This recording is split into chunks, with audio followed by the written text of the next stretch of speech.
how do social barriers like money, family situation, immigrant status, or a disability change the way we see our future? Montgomery County sits in one of the most affluent counties in the nation, yet that doesn't mean that everyone has a fair chance here. I'm sitting here with MC students who want to talk about these issues deeper and think about what does social justice mean for them.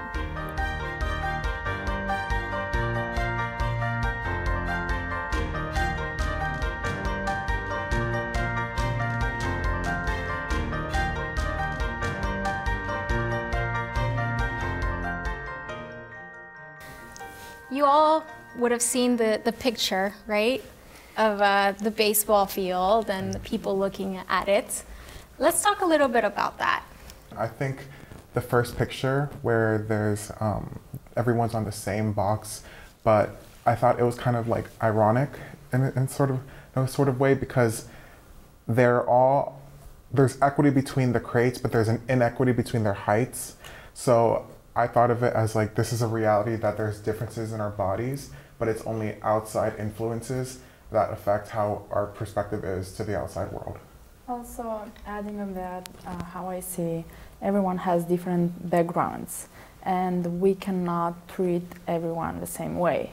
For example, from my experience, coming from a different country where the educational system is completely different, and coming here and sometimes meeting people that expect that you know how is the system here works, it's hard.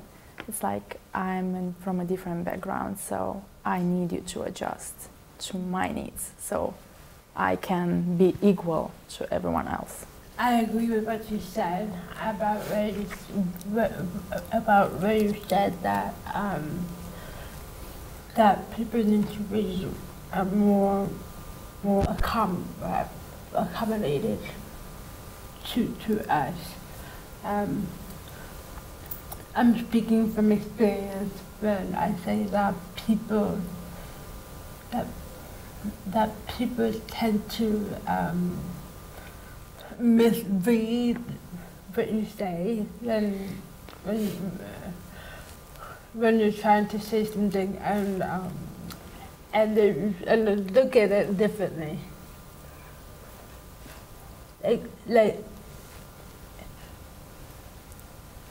Like I'm deaf and I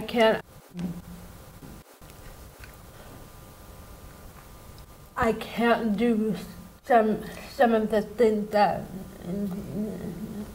that normal people can do. Normal, actually, but they look at it as an excuse to they think that's an excuse to not do your work. I mean,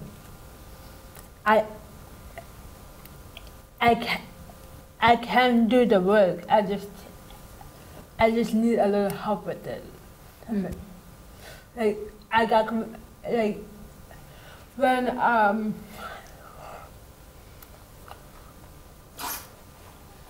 I first started in Montgomery County, the whole county, I was in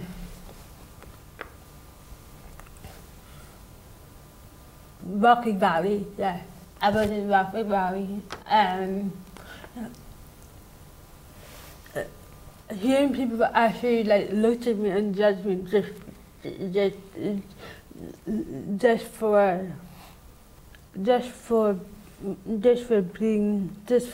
being that, but they don't understand that we have challenges too. They don't understand that these challenges don't make us who we are. So let's just say that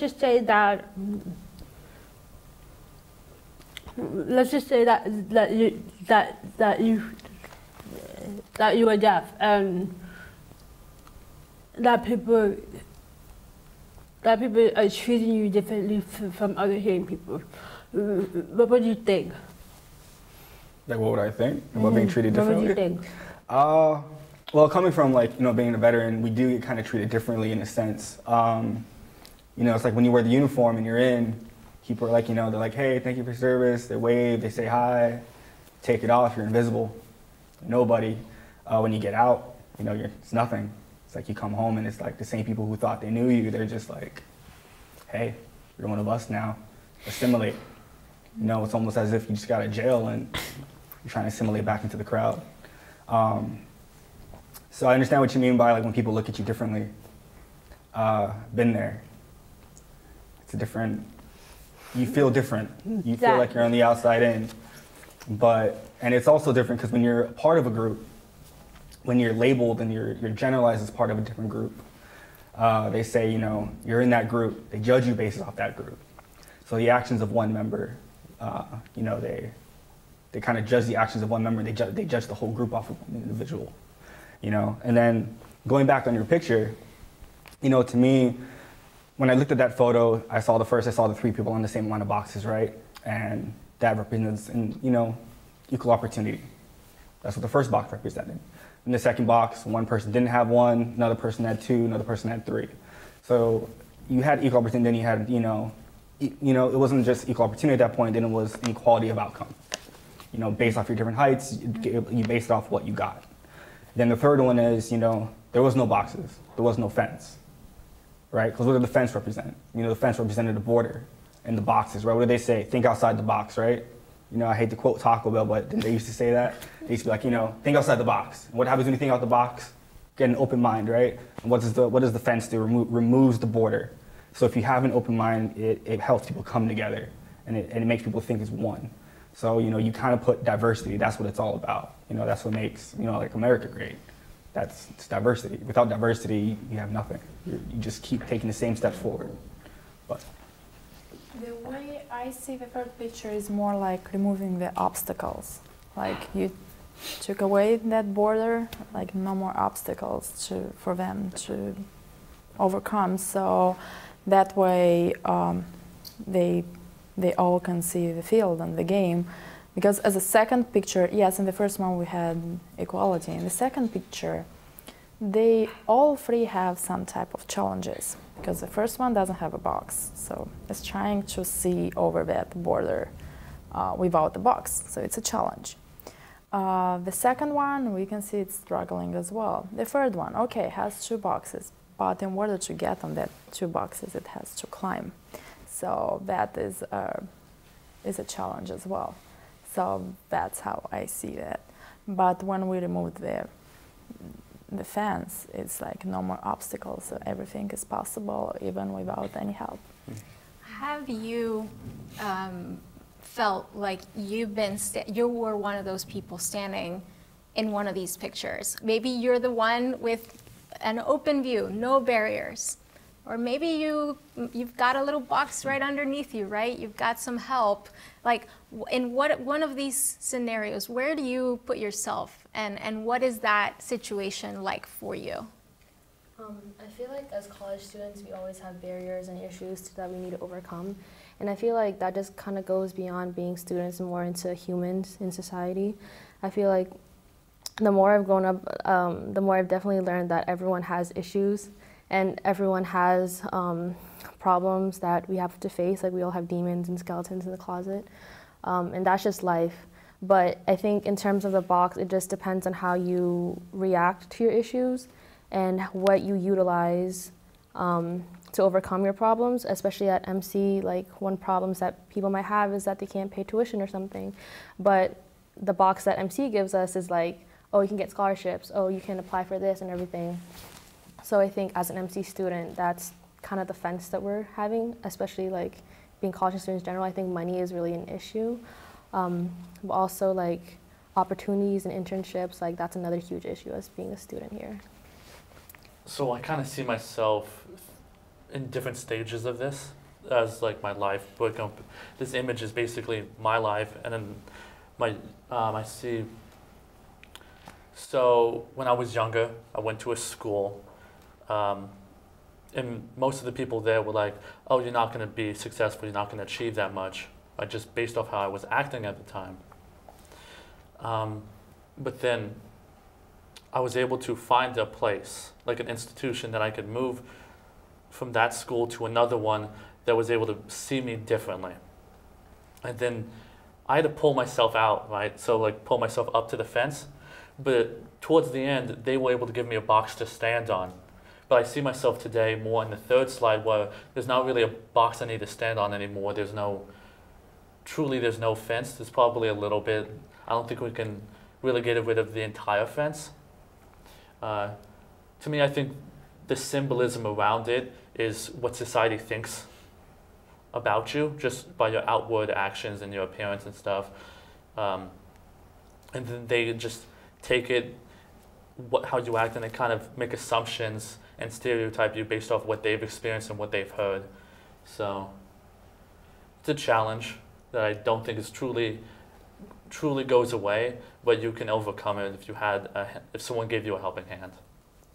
I think also interpreting what is offense is like some other thing, because like a lot of people can say like, oh, well, you know, even though you can't see the game, like I can still see it through the holes or whatever, like through the fence. Like even though they have that barrier, they're still looking at the positive side, like, oh, at least I'm here. At least I can see somewhat part of it, while someone might not even be there. You know, this is all metaphorically speaking, but like what you said about how like society sees you and how you see your situation and stuff, I think that plays a huge factor also. So what you're saying is get the small victories.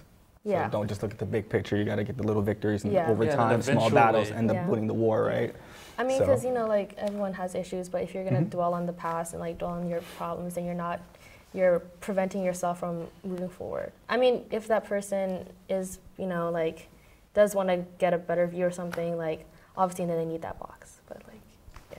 So the boxing represent like a foundation, Yeah. right? Like you said, helping hand, right? Mhm. So like the institution you went to, the box that they gave you was the foundation that helped you grow, right? Yeah. So that foundation is what allowed you to make that step up.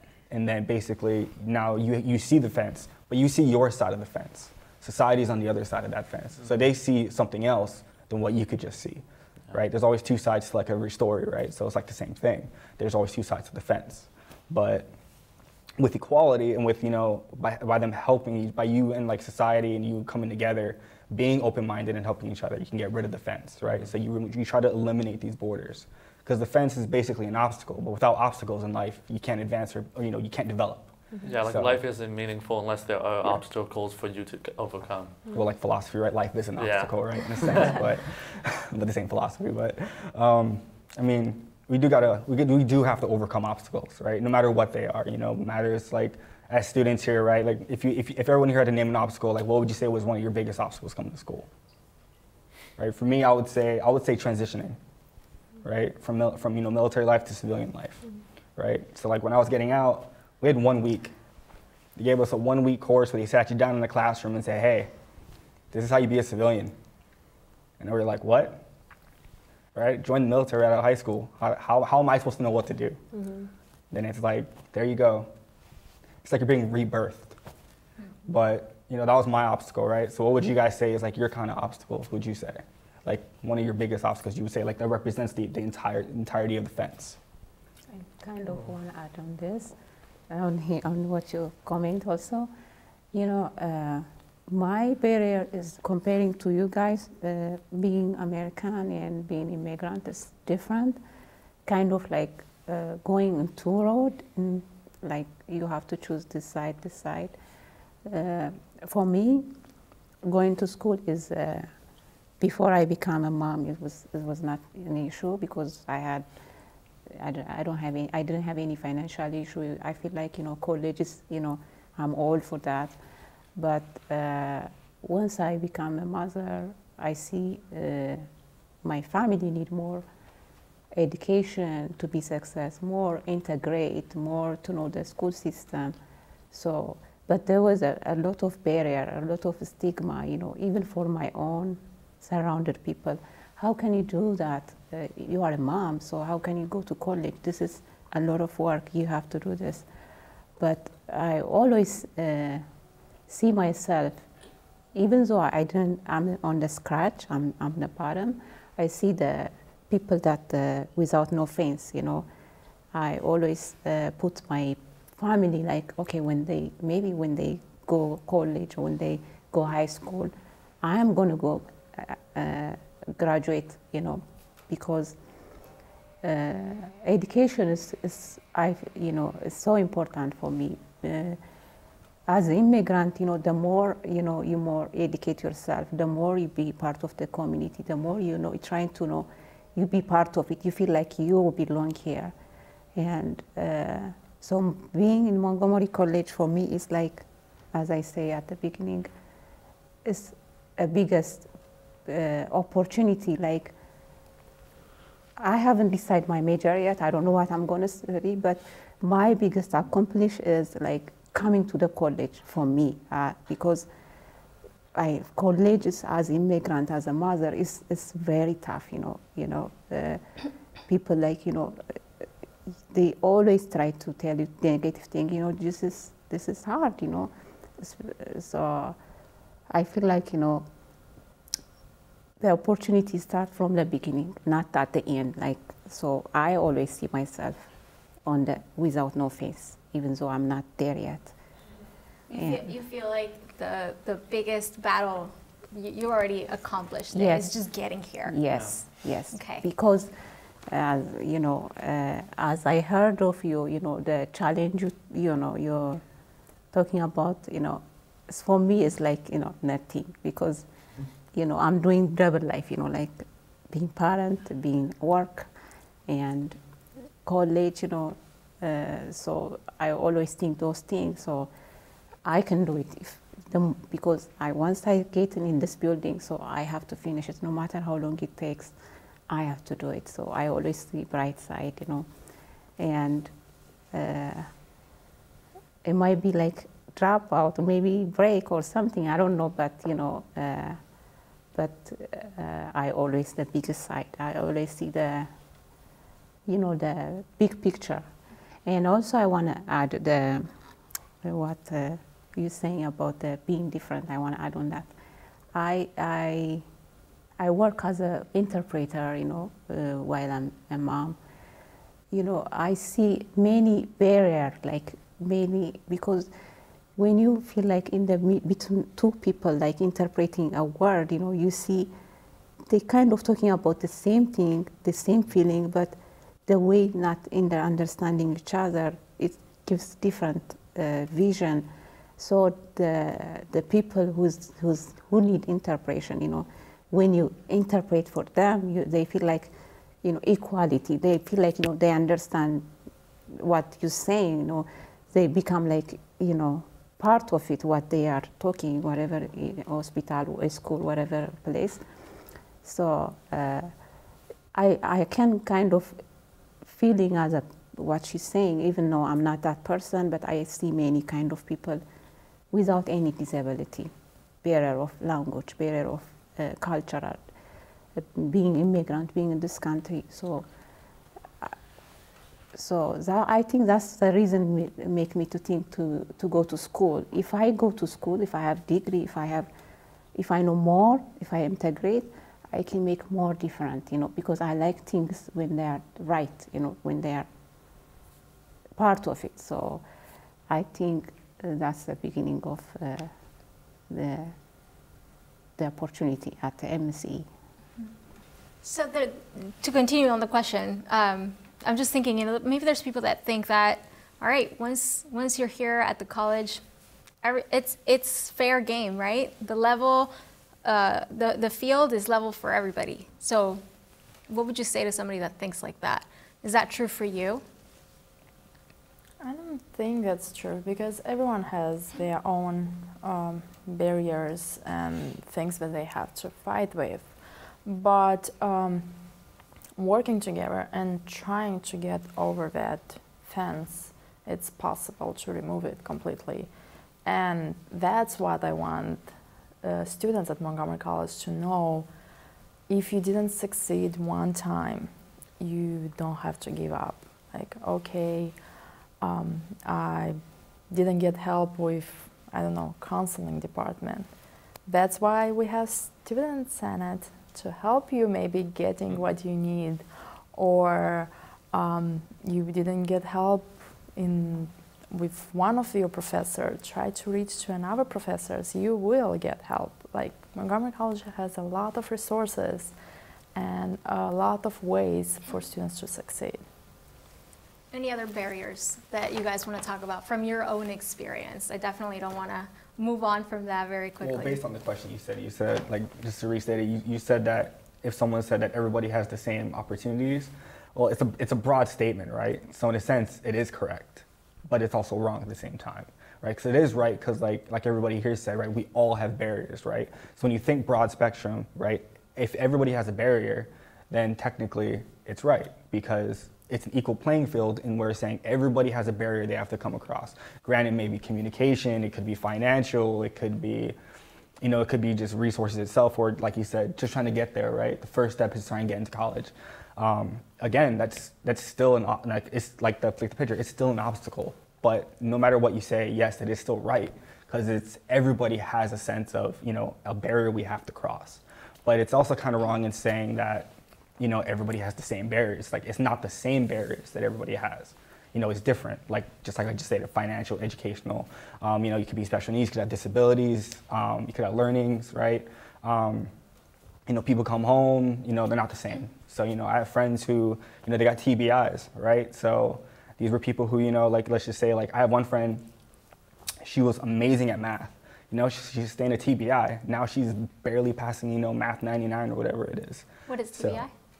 Traumatic brain injury, right? Mm-hmm. So, like, you know, they just got rocked, they hit their heads, stuff like that happens, right? Your chemistry kind of changes. But then again, so with that statement, it's kind of hard to say yes and no, because it kind of is true when you think about it, but it's also kind of wrong when it's not. When you look at it from two different perspectives, it's the way you approach the problem. Mm-hmm. So the way you approach the problem depends on your outcome, essentially. What do you guys think? I think that's a really, really great statement. And to add on, I think in a way that the people who are outside of the fence, you kind of like, that fence is going to be there. And like, maybe yes, you can remove that fence, but sometimes you're going to have to get over that fence. That fence is not just going to disappear. So in some way, you're going to, maybe you don't have a box, so you'll have to find a ladder, or you'll have to find something. You'll have to make your own box or your own sort of support to get over that fence, because society's just not going to, it's not just going to disappear. You know, it's just, sometimes you have to find your own way out. And that's kind of where I wanted to go with how you were just let out and just, you had to find out on your own how to be civilian. Yeah, to kind of piggyback off, I am an immigrant, and that is how society or the world kind of, how we're placed in the world, or how we have to find our own way. Sometimes, you know, the stigma of society, and like it's a mix with stigma and unsupport. So it's like we have to find our own ground, because there's helping hands for a lot of other people, but sometimes we're left out. Tell me more about that. What do you mean people feeling left out? So, from personal experience, trying to get into college, MC was my last choice. So I, kind of like a 4.0 student, extracurricular activities, I was trying to be the best, because like I said, I was trying to make my own box. I wanted to go for higher education, like maybe a university, because I wanted to make a name for myself. I didn't want the status of being an immigrant stop me from succumbing to what the society's been saying. And so, yeah, so the kind of like making your own box or ladder, or to reach that higher education. Mm-hmm. And how did you go from, you know, like having these goals, and then what did it mean for you to create those opportunities for yourself? It was meaningful. It was meaningful for me, but at the end of the day, that fence can be a wall. That fence can be something very strong that you might have to step back a little bit. But at the end of the day, you'll get over it one day. So for me, I want to start here at Montgomery College, but I mean, you just got to keep going. You just have to keep igniting that fuel, because I mean, I'm not going to let the stigma get to me. So I'm just going to keep on going. I don't know, maybe one day have that doctorate and make a name for myself, because the stigma of immigrants not just going to stop me from becoming who I want to be. And adding on what you say, that sometimes you need a box or a lever to get up, maybe sometimes you need to pair with somebody to get over your, so maybe, I don't know, maybe in the second picture somebody helped him climb that box. But sometimes you have to pair with other people that have the same problem, and maybe not the same problem, but a little bit of the same way, so you kind of work together towards the same goal. You're a very solutions-driven person, because you keep bringing up solutions, and we're going to get to that. But I do want to dwell a little bit on just these barriers, right? Because each one of you has experienced some kind of barrier or obstacle that is unique to you, right? To what you've gone through, to your upbringing, or to the circumstances around you. So I want to make sure that we don't leave something out, right? So is there anything else that you guys want to kind of talk about? I feel like another barrier is also being a first-generation student. So although, like for me, I'm a first-generation student, and although I got here, like when I got here, I was like, okay, well now, because you don't have like parents or family members to go to and talk to about like the college process, or like if you need help on a paper or financial aid and registration. So I feel like in a way, when we're talking about helping hands, like MC is like that helping hand. Like they provide you with scholarships and resources, counselors. Like for me, I was in ACES, so my ACES coach was a big like resource. So I feel like, yeah, MC is like that helping hand that you need. It's really important. Also, I want to add on you on the financial aid. I still want to go back at what I say as a parent, being a student, and people always ask you, how can you do, you know, how is even it's expensive, you know, they ask you many things, and that also was a barrier for me before I come here. But MC, you know, give me a scholarship and loan, any type of opportunity. That's helped me to be part of, because that's a biggest challenge for, even if you're not parent, for any of you, paying your tuition, you know, those kind of things. But I see the moment, you know, you start going to admission, you know, they ask you, are you going to apply financial aid, or, you know, they ask you many questions. That's just helpful, you know, for many of us, you know. Especially as you said, you know, being immigrant, you first generation, but my family never go to school. I never been, so I don't know even how to register college, you know, how to the process everything.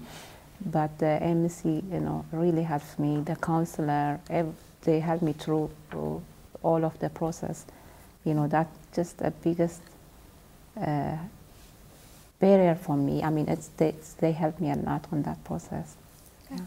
I would say finances is it is a really huge obstacle, because like, you know, just really with you, you know, my mother she went to college when I was a kid. You know, she had 5 boys, and you know, like she was going to college, she was working 3 jobs during the day, and night she was going to school. And you know, that to me was like, you know, it was like my mom was like, you know, you gotta work hard. And I was like, all right. So I saw that she did that every day of her life. So I was like, all right. So she set the example.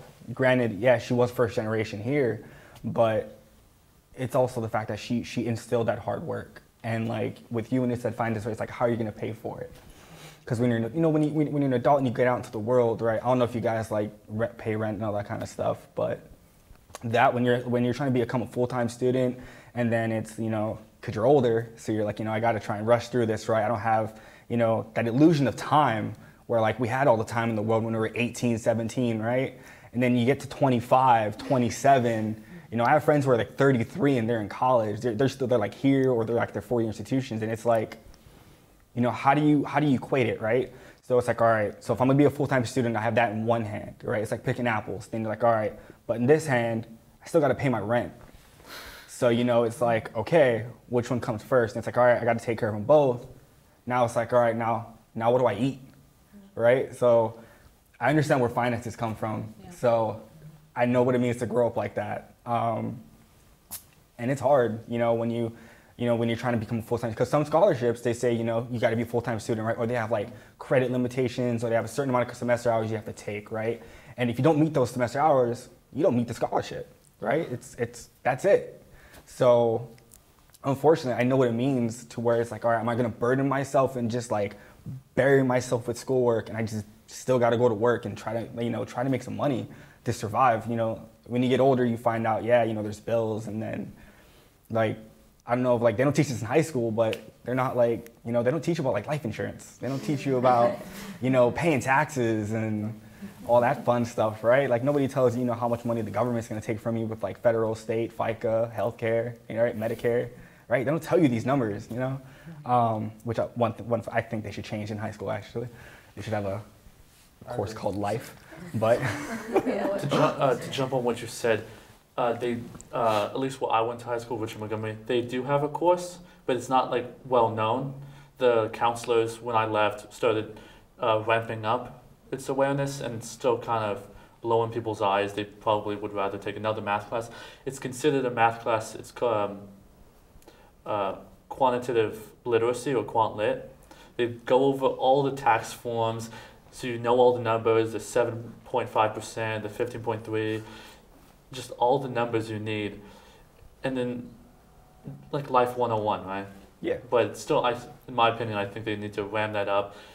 Just like when my dad was a kid, they had these classes that was like life. They taught you how to drive and all this. That for whatever reason was kicked out of modern education. It's like driver's ed, right? Now it's no longer part of your curricular, right? Your academic career, right? Now it's like do this over the summer break. Right? Yeah. Because I graduated high school in 2009, right? That tells you how old I am, right? But but so that's what I'm telling you. Like I know what it is, right? Like we had to take classes to learn how to change a tire, right?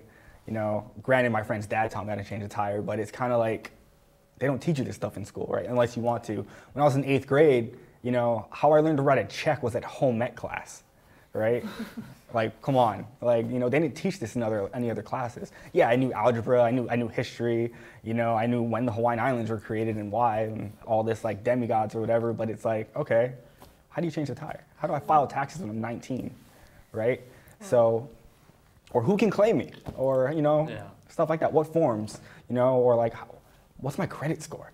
They don't, like, half these things they don't teach us, right? Like it wasn't until, I'm not gonna lie, it wasn't until I was about 21 maybe, is when I actually like learned what my credit score was. And I was like, oh my God. Yeah. So let me ask you guys this. Are there barriers within MC that might prevent you or people from completing, from graduating? What are some of those barriers?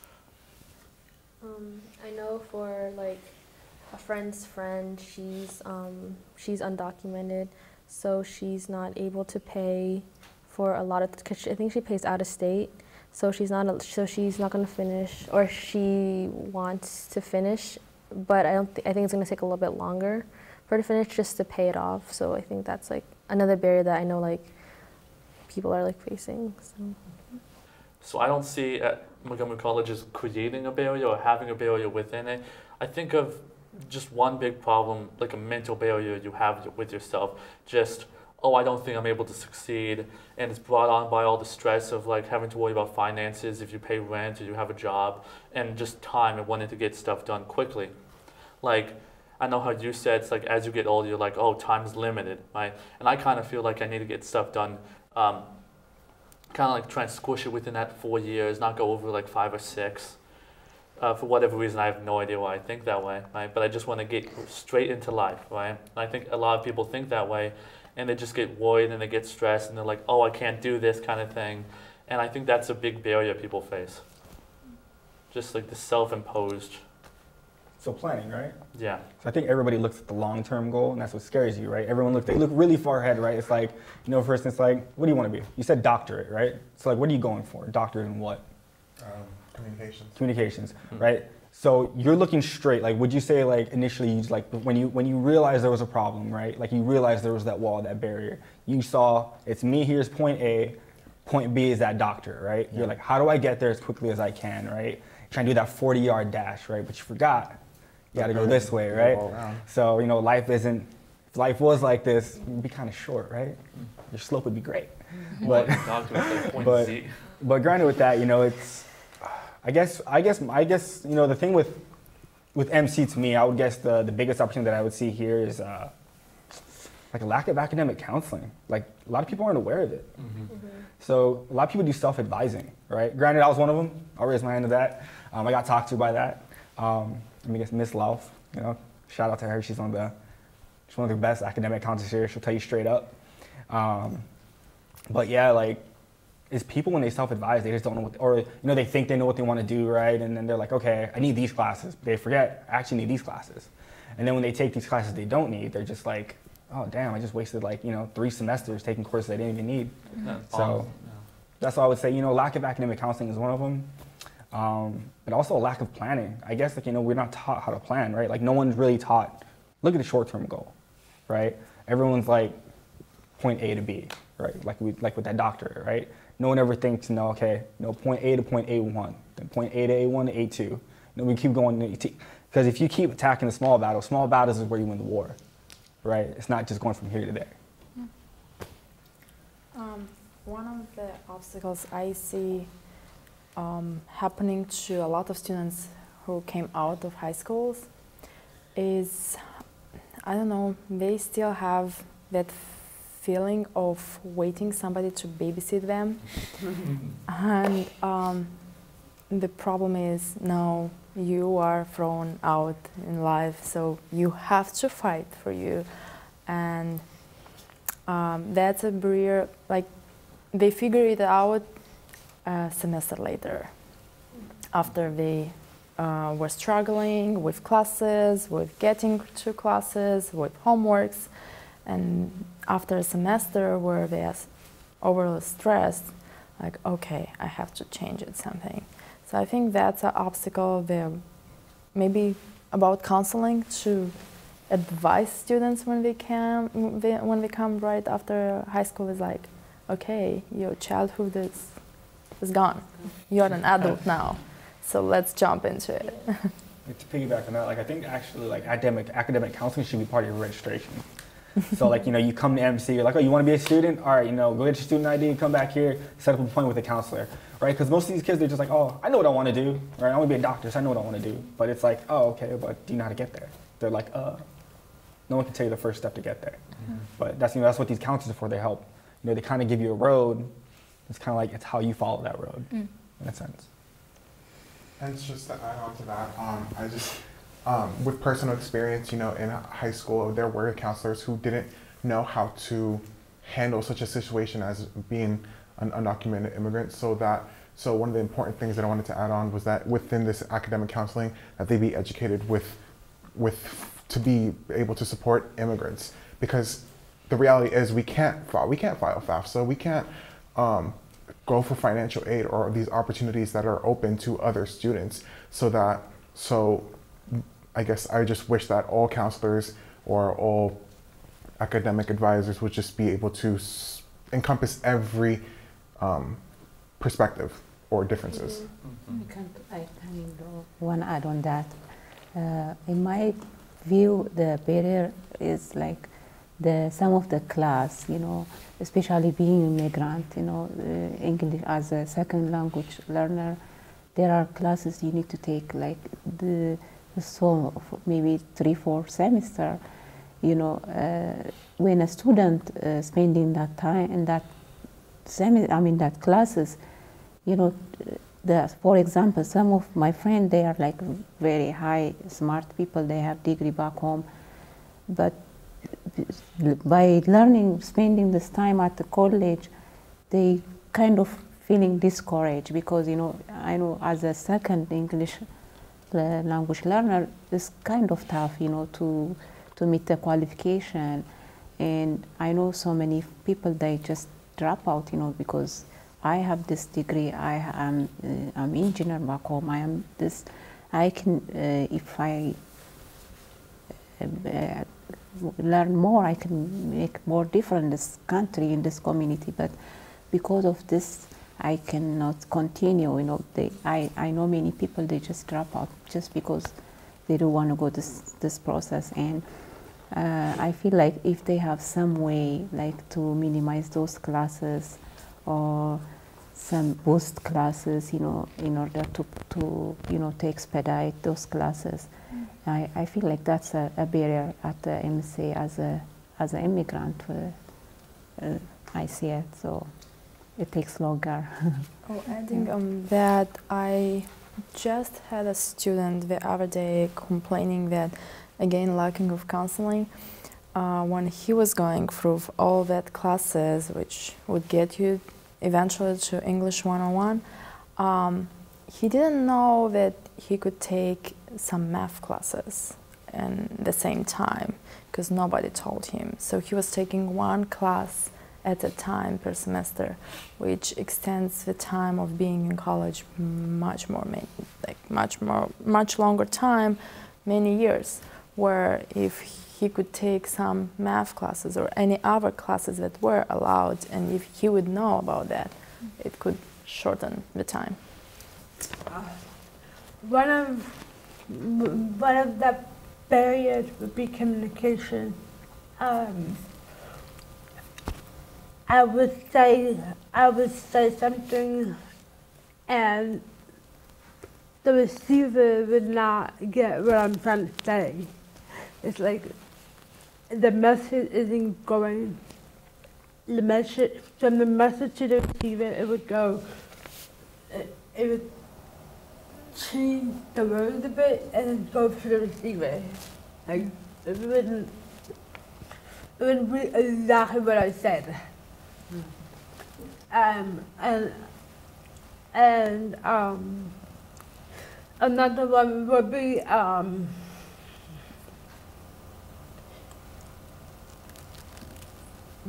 when I looked for scholarships, the scholarship list, they would say that some of the scholarships are for people who have certain disabilities, and they were listed disabilities, but they wouldn't list my disability.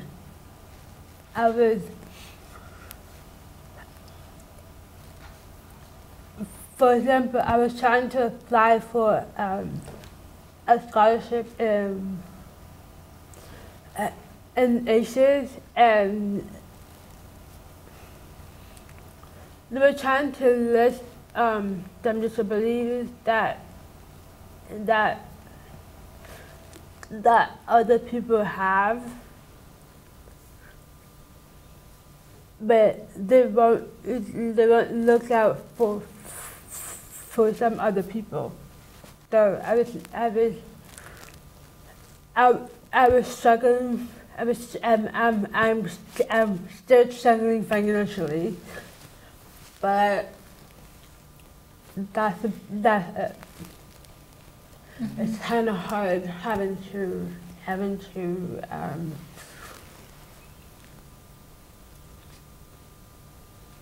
to want to go to class, but you can't go to class because financial is difficult. Mm-hmm. Mm-hmm.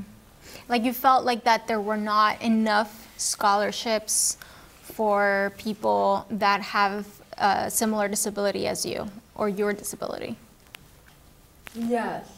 Okay. Yes, that's what I meant. Okay. So what I'm hearing is the biggest problem is communication, right, everybody? Well,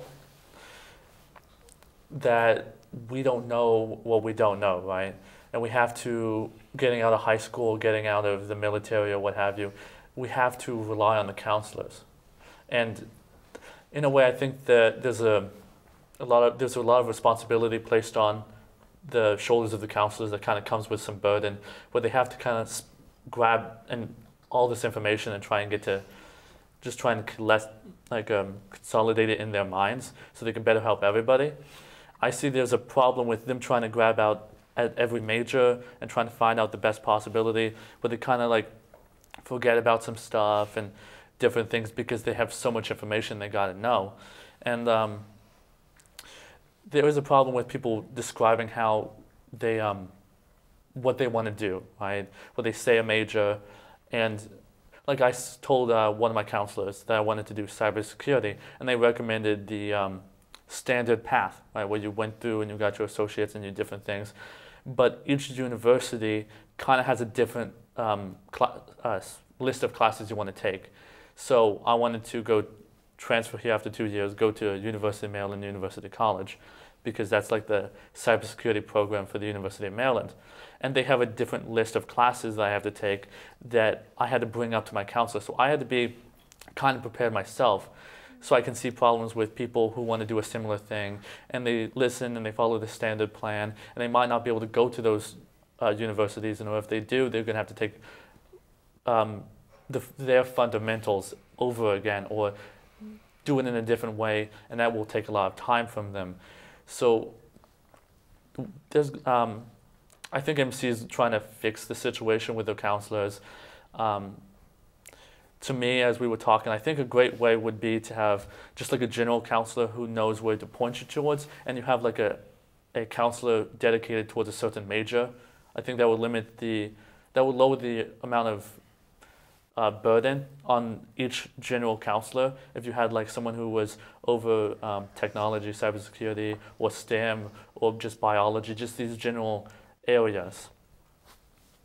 Well, they do actually have that. So they do have, you know, they have the That's general, good. and Yeah. then they do have counselors who are like, you know, if you go, I don't know if anyone's here has been taking like Chem 1 or Chem 2 yet, but they kind of make you already go through advising, right? They force you, as one of your assignments is to go through advising. But in Chem 2, they make you go to an advising. One of your assignments is to go to the advisor within the degree you're going for, right?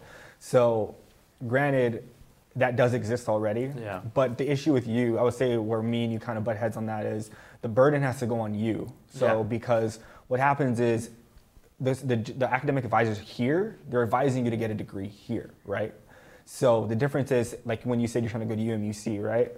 You had to bring over what UMUC has, right? Mm-hmm. So that burden falls on you, but the counselor's supposed to do is help you figure out what classes transfer over, right?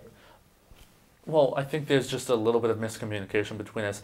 I think the burden does fall on the individual, the student who's trying to plan the classes, but if they don't know what's out there, they can't plan well, right? They can't see in and figure out what classes they do need to take. So in a way, I think we need to kind of like bring awareness towards just as many options as possible, because I know Montgomery College has all this, these resources, tools, these different places you can go to, but it's kind of wasted when there's no when students, very few know about them, and it takes such a lot. Like I've learned about all these resources from this semester, and I'm just trying to push to get people to figure it out, because it could waste a lot of them. Yeah. As we're talking about different solutions, right? So real quick, any initiatives that you all would want to start? I think we've sort of mentioned them here and there, but is there something that you would start here at MC to address some of these barriers?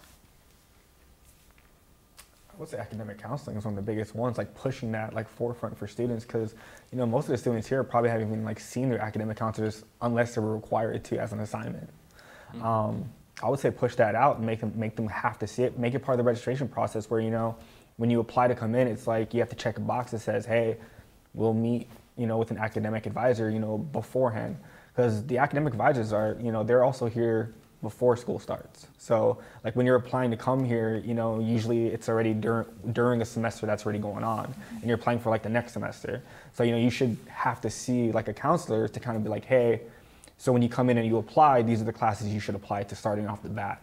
You know, either start getting done with your general education first, or if you don't know what you want to do, or start taking these like certain classes, right? Because if you don't know if you don't know where to start, you know, that's where you got to learn where to start first, right? Nobody knows where you're supposed to start unless you did the research on your own. But then again, I did my own research, and that kind of messed me up a little bit. So that's what I'm saying. Like, I think that's one of the biggest forefronts that we should be pushing is academic counseling.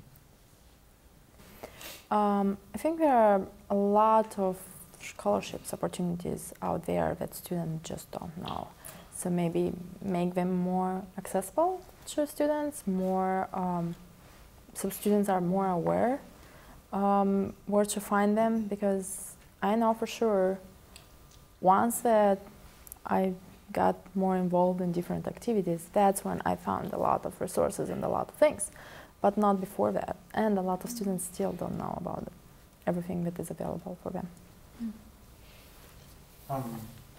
One thing I wanted to, I would ask the college to do, or for the college to start, is to kind of promote or share more of the success stories with individuals who have barriers. I don't mean to put anyone out, but with an emphasis on immigrants, because I mean, kind of the stigma is sometimes you think, oh well, maybe they're on the streets, or maybe they're selling drugs, or they're in these gangs. But what about these immigrants who have the success stories at Montgomery College, who earn their associates, or basically those graduates that you see on the TV? Yes, of course they got their AA, but what about the one who, I don't know, went through this and that? Just to put that on the national front and promote how much of a difference we are making, and to defeat that stigma of we're just here to obtain resources, or kind of exhaust those resources. So I think that does exist, where we talk about show immigrants that graduated from MC. Mm-hmm. So it does exist, but nobody really knows about it because it's in the basement. So if you've ever been, I think in student services, if you walk in that long hallway, you have little pictures on the wall. It tells you what country they're from, and tells you what they did. But like I said, it's hidden away, right? So it's there, but it's not really there. You know what I mean?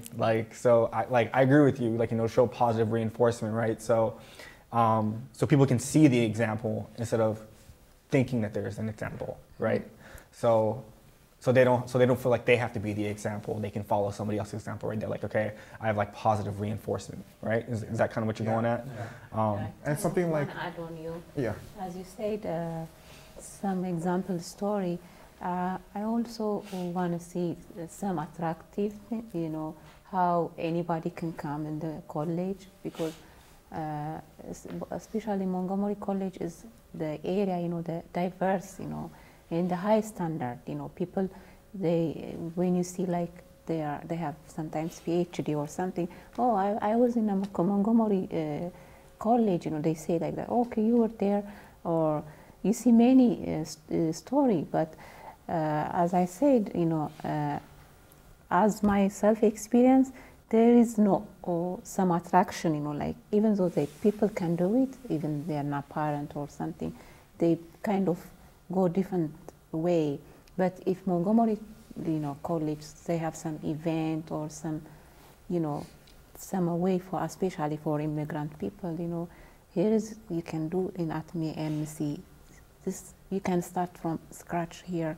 The opportunities are available, that kind of event or some kind of thing. Mm-hmm. If they put this kind of event, it's, it's going to help a lot of people.